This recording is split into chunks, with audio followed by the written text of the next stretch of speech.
Yesterday, a fire broke out shortly after 12 noon in the Southview apartment complex. The fire occurred at building 1083 on Lois Lane. Responding units for the 5-alarm fire came from Harrisonburg City, Rockingham, Augusta, and Shenandoah counties. The first fire engine arrived 3 minutes after the initial 911 call was received. Information was fire showing from the apartment. We arrived on scene to see fire from the ground floor apartment that extended up into the attic and was coming out the roof. Our senior reporter Sydney Jackstimer is live in Southview to show us how the scene looks today. Sydney.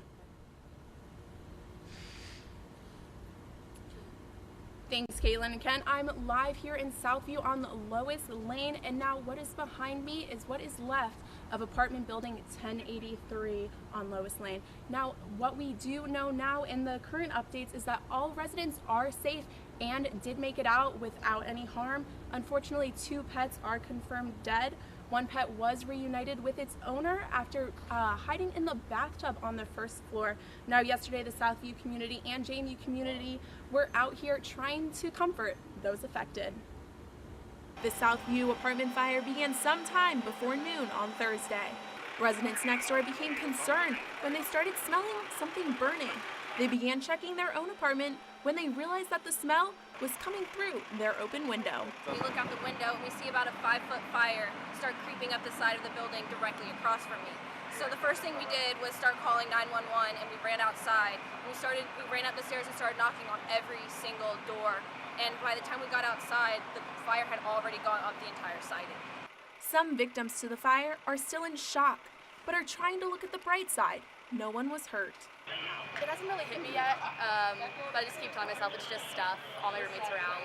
The JMU community and city of Harrisonburg have already started rallying together to help those affected. I just wanted to be out here to let you all know that I'm here for you, and whatever we need to do for support, we're here to do. If you are looking for a way to help the victims, a GoFundMe page has been started titled Help JMU Dukes in Need from a Fire. Reporting for Breeze TV in Harrisonburg, I'm Sydney Jackstimer. All right, and I'm here with first floor resident JADE MCVAY. So kind of take me through, when did you find out about the fire? What were your first steps? Kind of take me through your day yesterday. Right, well, I wasn't home when the fire broke out, but I checked my phone and there was a bunch of text messages on it and phone calls missed. I wasn't really sure what happened. Management had called me a couple times, and as well as my mom, just to try and track down, see where I was at, make sure I wasn't caught up in the fire. But yeah, it's just heartbreaking to look at all of our possessions that we've had since we were kids, all of our textbooks, everything just completely gone in a couple hours. So it's definitely devastating.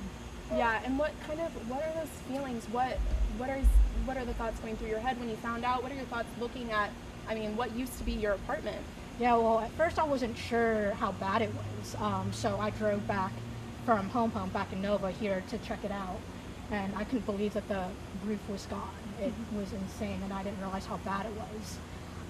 And then when they told us that most of our items had perished, that's when I realized the seriousness of it. And I just have these clothes that I have, my backpack, my laptop, and that's it. So I definitely been running off of donations since yesterday, and probably will be for a little while. And now what are your future steps? Where are you staying? Do you have anything planned out? Kind of take me through that. Right, so we're still waiting on Southview to place us somewhere where we can spend the rest of the semester. Some people have already been put into those apartments, but they're still sorting it all out. So we're not exactly sure right now. Right now we're just bunking with friends, going back home, and just still trying to figure out our next steps. All right, thank you, Jade, for being here with me today. Now, as if you would like to help the JMU community and those affected, the community is really rallying to help them.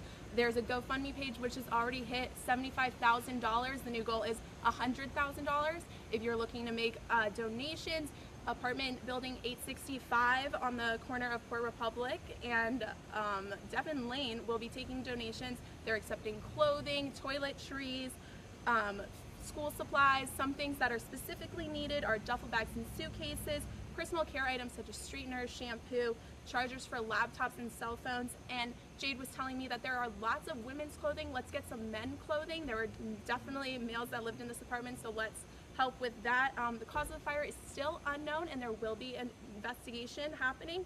We will continue to update you as we learn more. Reporting for Breeze TV in Southview, I'm Sydney Jacksheimer. Back to you, Caitlin and Ken. You know, Ken, I am just so thankful that all the residents were able to get out, you know, and no one was hurt. And the JMU community really got behind everybody, donating a lot of stuff. I've been in contact with other residents of that exact building, and they were saying that they've been able to either stay with friends or find other housing, and that thanks to all the donations that people have brought to Madison Union and to 865, they have enough for the next week or so. You know, they have toiletries and clothes. Something to get them by. Yeah, they're really just trying to figure out, though, for the next steps. Because we're still here for a month, Yeah. so.